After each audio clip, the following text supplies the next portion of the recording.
this crowd. Good evening. I'm glad you guys have this podium here because really I'm kind of a ad-lib type person, improvisational. So my husband always says, write that down. I don't know. I don't remember that stuff. I don't even remember what Umberto was talking about when we did the thing. Where he said, I was like, I don't remember any of that. Now, I don't know whether that's because I have adult ADD, self-diagnosed, or I'm, 50-something, so I don't know. But in any event, not much about me. I want to talk about church planning, and how much fun that is. How many laughs you get with all of that. So we started, as some of you know, or most of you know, we started our church. We launched in 2010. We started meeting with our launch team in 2009. And that was very interesting because we really needed to have a church 101, because we had people who had just met Jesus and they really didn't know anything about church. So you got the people who are authoritative and they have positions in corporate, and so they think they know everything, and they think that the church is supposed to run like they run the people at work, and that does not work. These people are volunteers. They don't have to sit up and let you talk to them any kind of way. And so, frankly, I was glad when they left. But in any event, first of all, you start with wondering. You get used to wondering. Wondering, why did they say that? Why do they go to this church? Why do I have to do this? And once you start wondering, you go into, well, what do we do next? Now, when we started, the last day that we left our old church, I looked at Preston and I said, we don't have no jobs, right? Neither one of us. We have no jobs. So we had 3 girls in college, 2 in their junior year, and that's because one of them decided she was going to take the long road, and a freshman.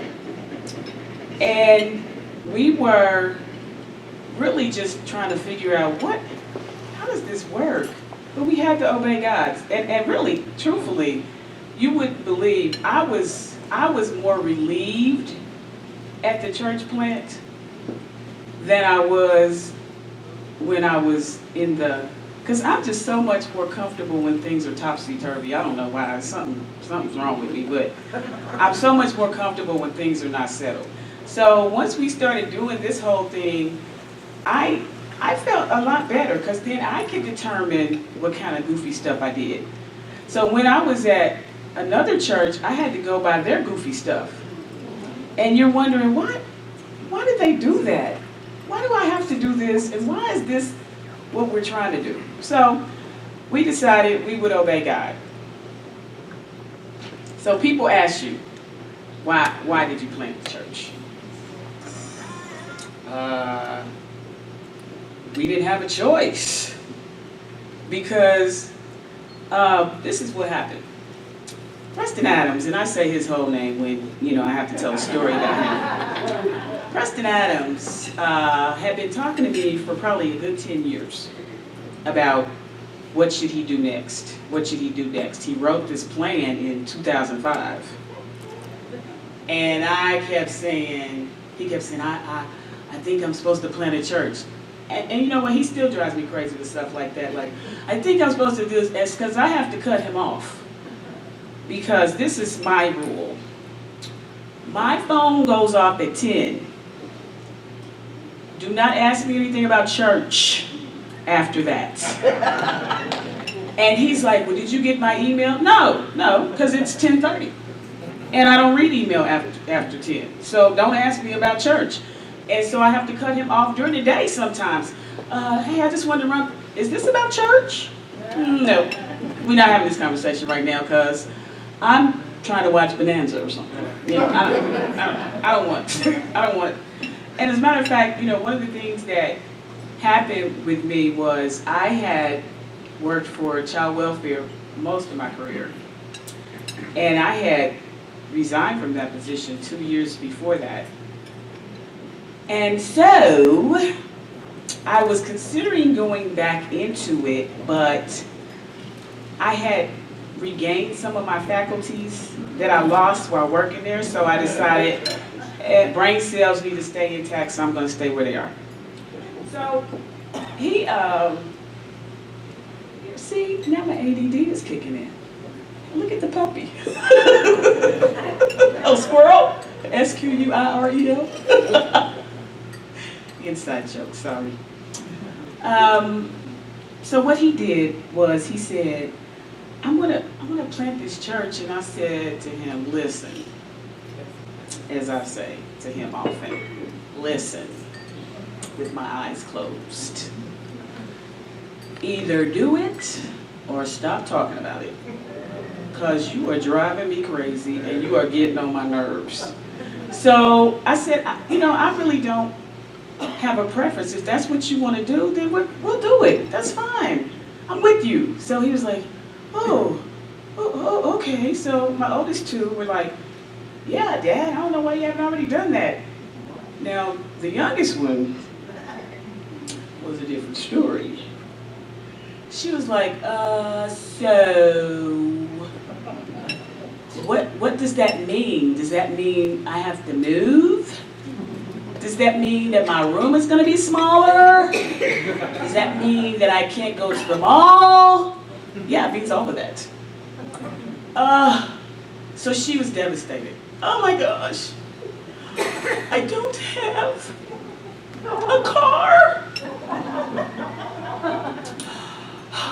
I can't go shopping. And the rest of us are looking at her like, people are dying. That's not important.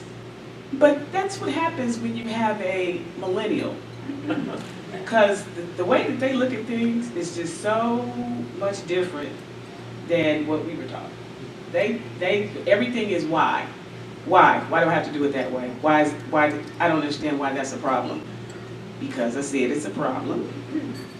So, Preston decided, okay, we're going to plant this church. So, the launch date was good. We had, almost 300 in attendance the first launch day.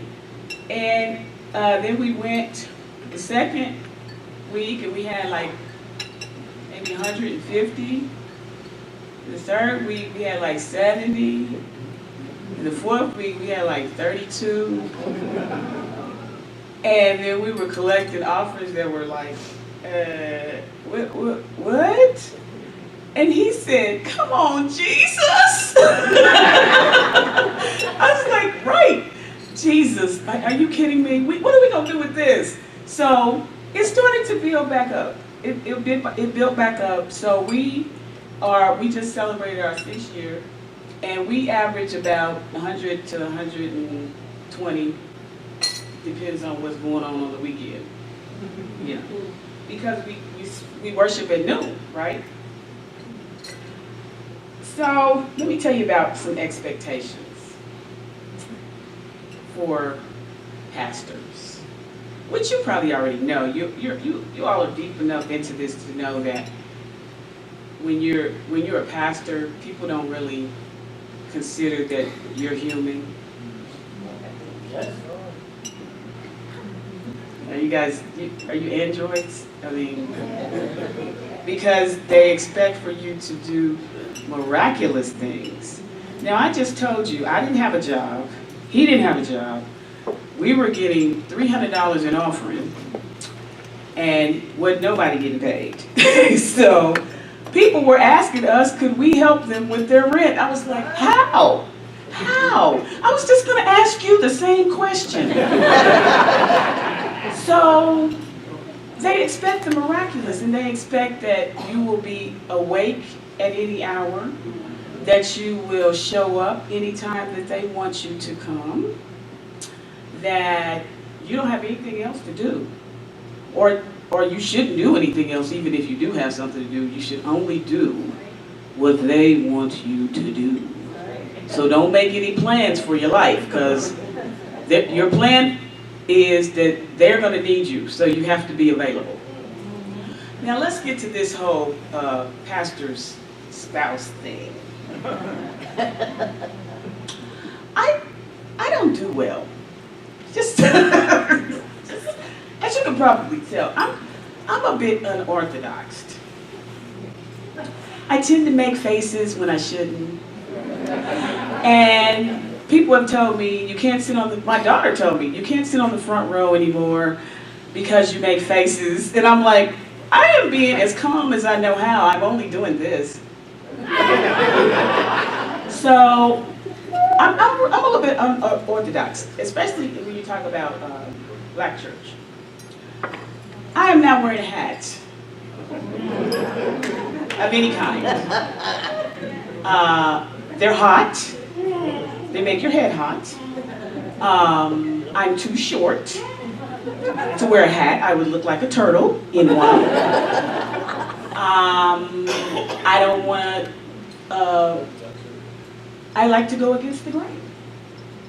Because if you told me that I can't do that, then I'm going to do it. I'm hard-headed like that. My husband, he tells me, and my mother used to tell me, she said, you know what?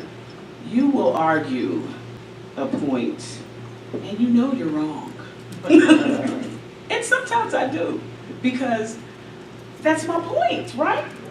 So this whole first lady thing, you know, I have a women's group.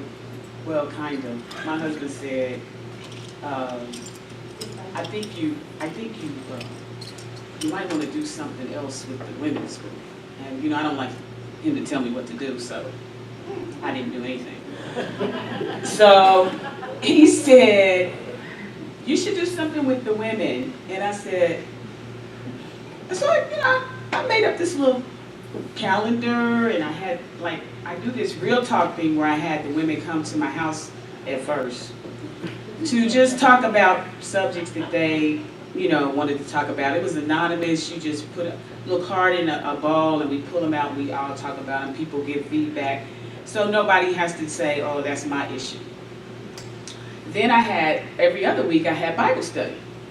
So then we had a training with the leaders, and they were going over ministries. So they got to women's ministry. And so he looked at me, and I looked at him, and he looked at me, and I looked at him. And he said, well, first I said, listen, as I always say, listen, I'm not doing that anymore. Because I get agitated when people say they want to participate in something, and then you arrange it, and then 2 people come.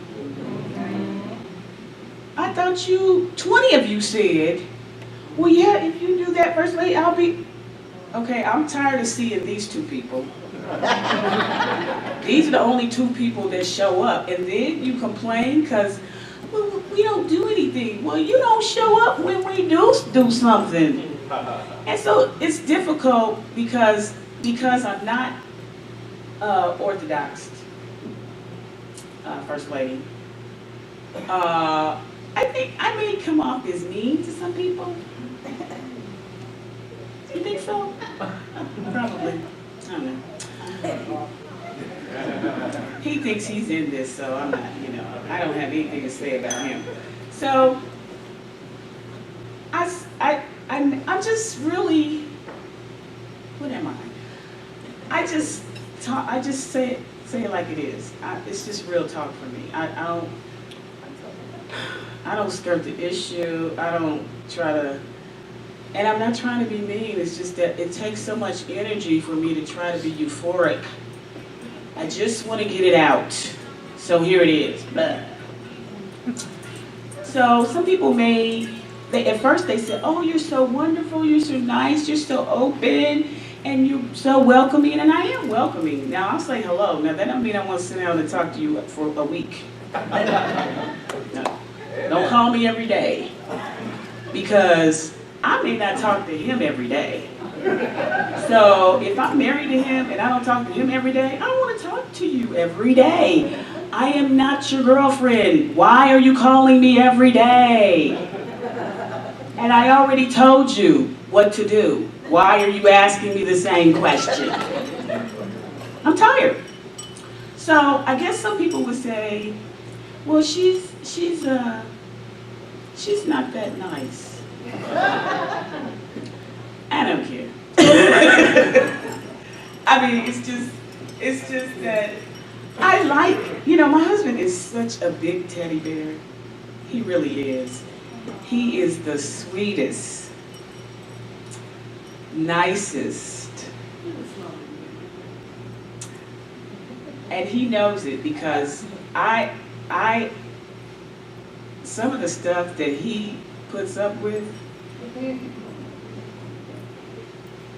not me. So I just leave him alone and let him be sweet and nice, because that's genuinely him. He genuinely really likes everybody. He does. And I genuinely pick who I like. just being honest. I mean, really. Am I lying? No, I'm not. I either like you or I don't. But I'm not gonna be fake about it. I don't have anything against you, but some people you just don't jive with, and I'm not trying to create something if it's not there naturally. But you have your little groupies. People who want to be around you because you're the pastor's wife. Are you kidding me? So, within the last month, 2 different women had said to me, do you have an armor bearer? No, because I can carry my own pocketbook. I said, nope. You need to pray about that. Because you don't want to look, I know where the water fountain is. I know where the bathroom is. I don't need anybody opening my car door. I know where the door is. I don't want to be bothered. Leave me alone. But they think they're helping, but they're not always helping. And I could have used a lot of help when I had little kids. When I had 3 kids, nobody was opening nothing. They wasn't trying to do nothing. They was like, I guess she'll get in here. I don't know. I mean, if she don't, we'll see her tomorrow, I guess. I don't know. I mean, nobody was trying to do anything to help me. I don't need any help now. Now you want to help me? And there's nothing as awkward as having to wear beautiful shoes when your feet hurt. Which is all the time. So one time I had these shoes, and there's a particular young girl who she'll come and strap my shoes on because, hey, my arms are shorter and fatter than they should be, so I can't reach my feet sometimes. Y'all can laugh at that. I laugh at myself all the time because I think it's hilarious. So, but before she could get to me, one of the elders, the men came over. I was like, hold it. I don't think you should be that close to the hem of my garment. What are you doing? So he didn't think anything of it because he was an older guy and he was just trying to be helpful. And I was like, don't touch my shoes or my feet or my hand or anything else. So then that brings me to the children. Let me see. Our children are 28, 26, and 23. And the 23-year-old has a 2-year-old daughter. And the 23-year-old and the 2-year-old granddaughter live with us.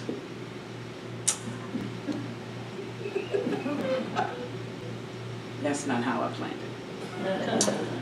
So,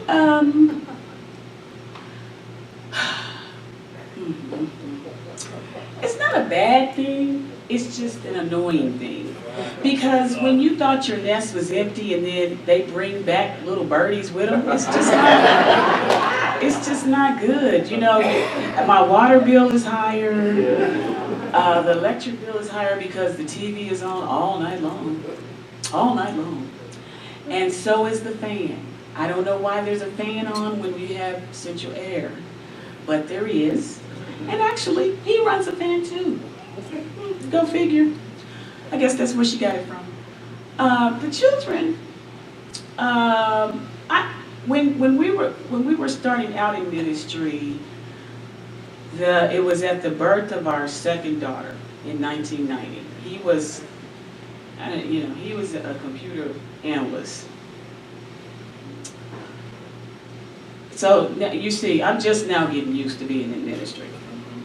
Because I was like, wait a minute.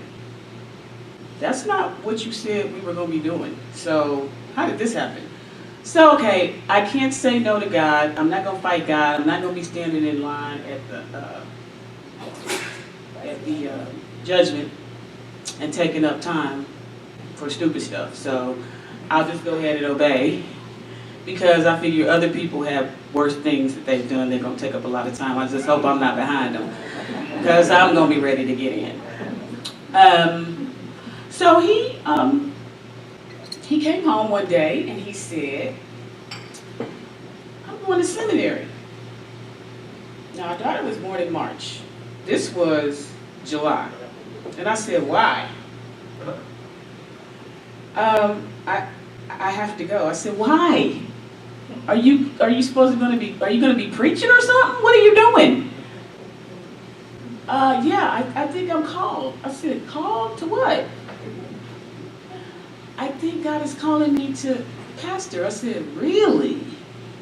Which actually I knew, I just didn't want that. I just really didn't. But I had to go ahead and comply, because I knew it was God. I really did. And so he came home, and then he said the next couple of weeks, well, I start school next week. What? So he's one of those people who, when he says it, it's probably already done. Yeah. And I'm one of those people who, if I say it, I'm probably going to think about it and plan for it for about a year first.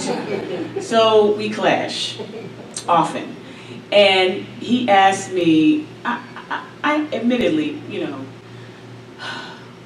I need to repent because I'm slothful. That's my theme of today. And he'll ask me, did you do this? And I hate to answer that question, because the answer invariably is, no, I did not. It doesn't matter what it is, I just didn't do it. And why didn't you do it? I just didn't. It's not on my radar as something that is pressing. So I decided that I'm going to triage it and do it next week. That's going to be a problem, because something is not going to be paid this week. I am just so distracted. I really am. And I'm really thankful that I can do ministry this way with him, just kind of helping him. He really is my assignment and my project. He's a lot of work. He is a lot of work, though. Because certain stuff he does, it's, oh gosh. He's meticulous about his closet. So if you hang up his shirts, they have to be on the hanger the same direction, facing the same way. Really? My solution to that is hang that up yourself. And so he harasses me because he's like, no wonder you can't find anything in this closet. Everything is just everywhere. Well, yes, because I just have to have a selection of things to go through, and I never know what color I want to wear today. So I can't find it, but that's beside the point. Because it is all jumbled up. And then he doesn't like, he doesn't like for his undergarments to sit in a basket for more than a half an hour, really. And his immediate question is, did you get my stuff out of the dryer? Yeah, I did. It's sitting in the basket. Because I'm not messing with that right now. Just iron it if you feel like you have to. I never folded underwear until I met him. I was like, why are you folding that? What do you mean? That doesn't need to be folded. Those are like little pants. You just put them on, wrinkle them up. It's not going to be a big deal. You're not going to be doing a striptease or anything. Nobody's going to see them. You're just going to have pants on over them. Who cares if they're crumpled? Nobody. I don't care. You know what's interesting about this kind of little comedy thing? Either I feel like I'm accomplishing what I want to, or I have a couple people who are just tickled to death. Thank you so much. But, so about Preston Adams. We have a lot of fun together. You probably know, because he was like the bride when we got married. He was like the lady, you know, he's like, I'm getting married today, I'm getting married today. And I was like, yeah, we're getting married. I will see how this works out. And he was like, oh my gosh, we're getting married. I'm like, yeah, we are. We'll see, we'll see. So he loves telling people how many years we've been married. And 32. 32.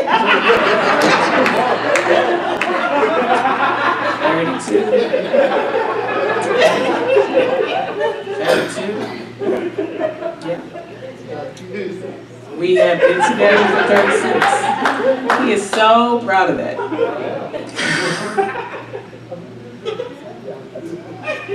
I know, and you know what? What's interesting is our oldest daughter is actually going to CTS right now to get her master's in marriage and family therapy. So they had this little group thing, and they I don't know why they followed us and the stuff we did, because when they were younger, they're like, I'm not doing that, you know, make any money being a social worker or a preacher, I'm not doing that.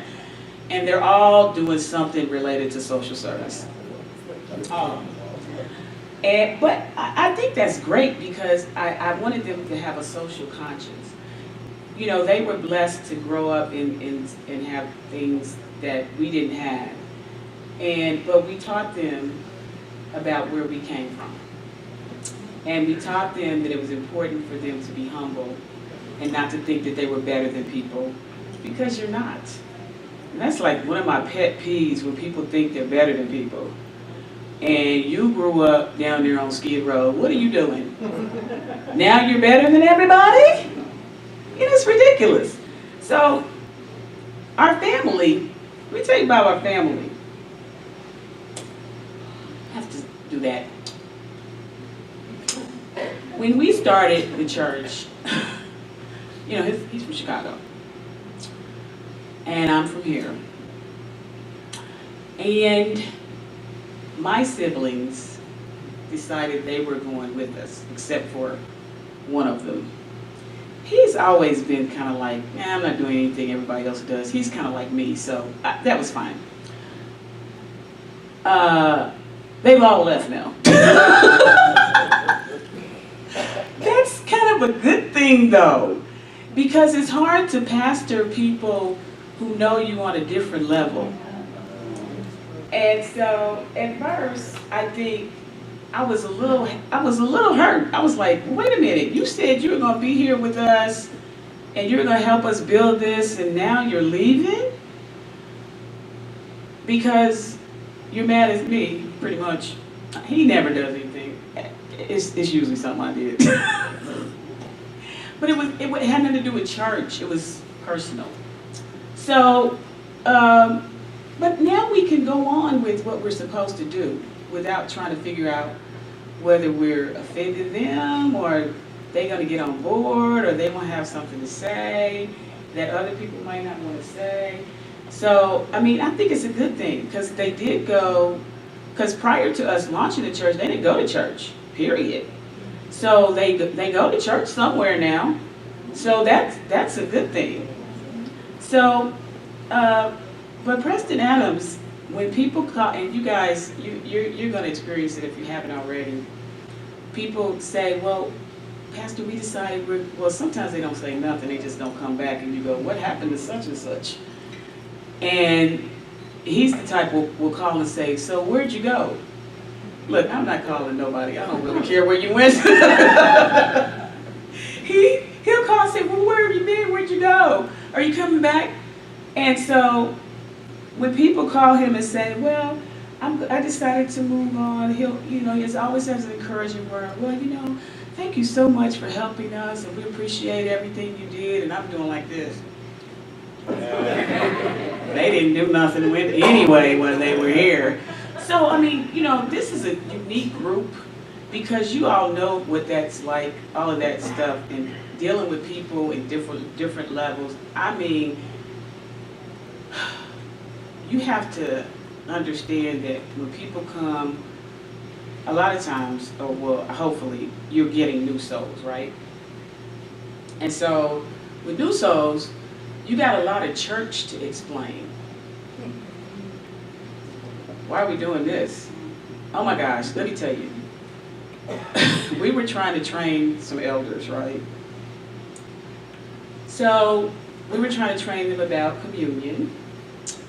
So, Preston he said, go up there and stand at the table. This nut does this. Like he's officiating. And then he did. And we were cracking up. And I was like, why is he doing that? Of course, you know what? It's my family member. Are you kidding me? So, Preston said, I just let him because, whatever. But it's so hard to be a real person. So you got your authoritative members, your passive-aggressive members who, oh, Pastor, whatever you need, oh my goodness, yes, we're going to support you. What is he doing? I don't know why he did that like that. That's just ridiculous. I don't agree with that. Oh, Pastor, same person. Same person. Why did you say that to me and you said that like it's not going to get back to me? You people can't keep a secret. You know how people say, don't tell such and such this, but you already told 10 people? Don't tell anybody. Well, it's already out there because you just told 25 people and they told 25 people, so it's not a secret. Then you have your missing member. They joined, they never came back. And, but when they get sick, or the grandmother gets sick, they wonder where you were. I didn't even know you still went here. I thought you moved to like Texas. I don't even know where you live. We have one, I mean, hey, nothing wrong with Texas, but hey, let those guys know you're there, something. I mean, but I had another family member. He said he stopped coming because we didn't check on him when he was sick. Really? Really? I think somebody took his medication from him. I do. And because we were calling and there was a woman, she was older, he's in his 70s, right? And the woman was answering the phone and she was older too, and she would say, oh, he's not available. Is he okay? Yes, he's fine, bye. Okay. I'm trying to talk to him.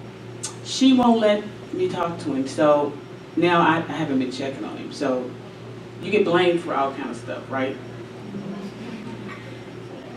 Then one of my biggest peeves, is the member who doesn't contribute anything, any kind of way. No time, no talent, no resources. Why are you here?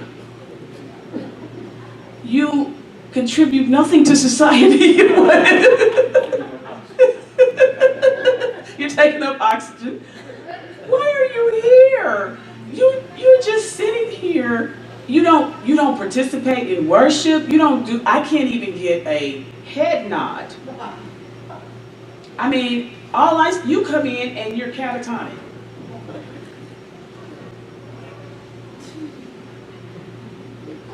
And then when service is over, you leave.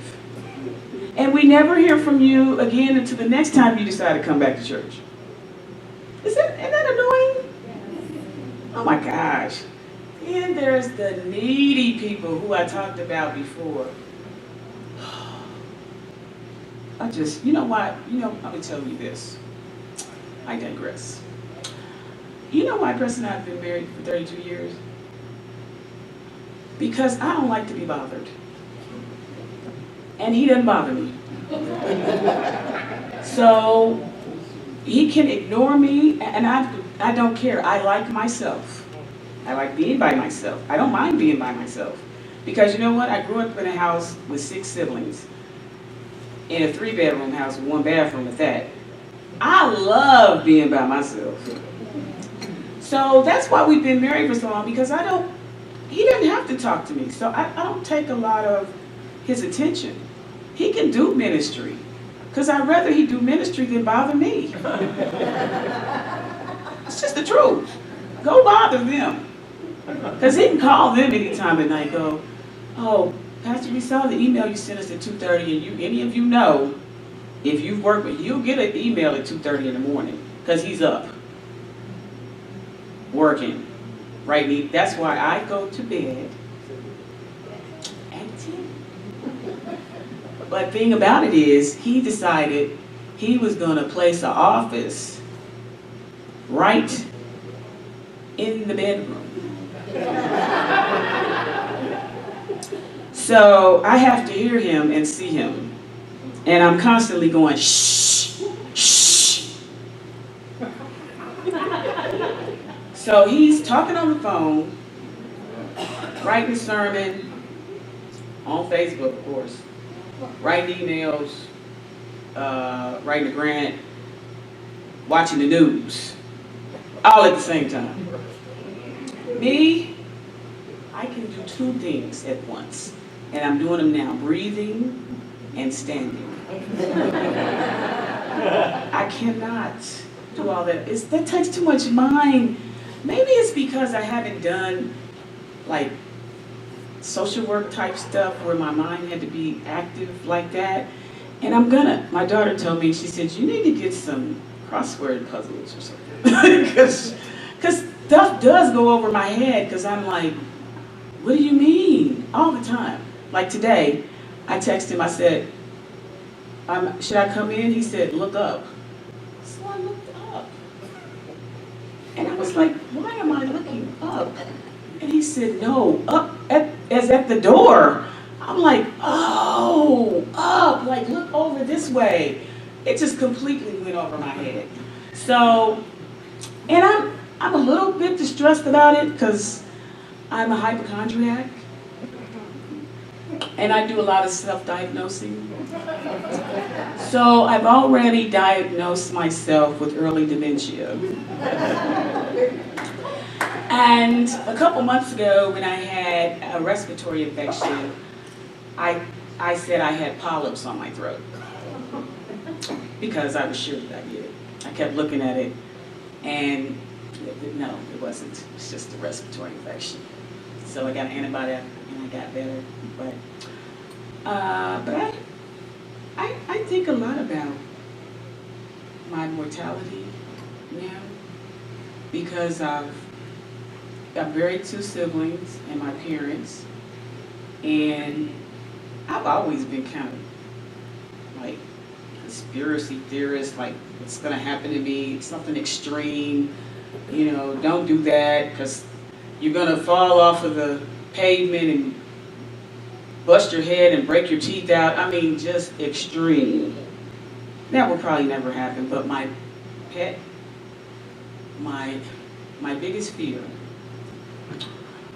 is that I will fall on my face and knock out these two big teeth.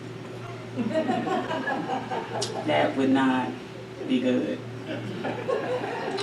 Because right now, I don't have any dental coverage. So what's gonna happen? You know what I mean? I would be walking around with a big space, and that's one of the things that attracted me. He had a nice smile. I was like, okay, he's got teeth. Okay, I can deal with that. He's got teeth. Okay, yeah, I got some high standards. So he's got teeth. Okay, yeah, okay. Let's see what happens from here, since you do have your teeth. But if I were to fall and knock out my teeth, what would happen?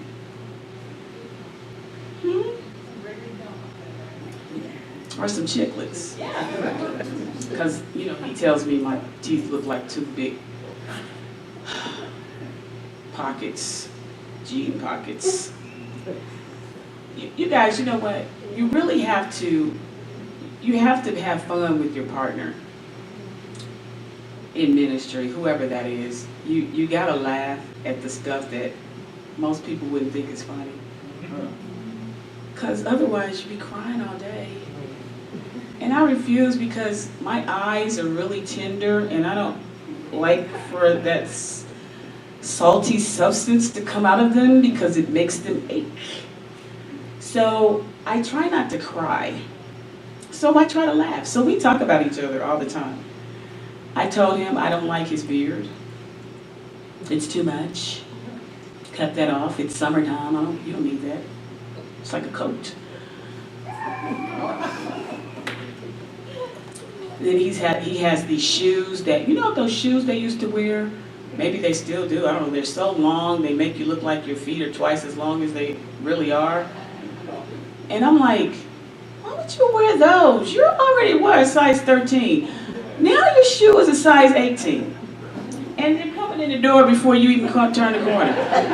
So, I mean, we joke about stuff. And so last night, this is what happened. He was up until 2. Well, on the way here, he kept saying, I'm so sleepy. Yeah, really? Go to bed. So he says, you know, he has 2 iPhones. One of them is just a big piece of nothing. It's a big computer, basically. It's not a phone. But he insists because he says he could see it better. He has to carry 2. So he didn't know what he did with it. So he woke me up. He said, hey, have you seen my other iPhone? No. You didn't? No. Woke up, it's on the bed. You hid it. I did not hide that. You're old.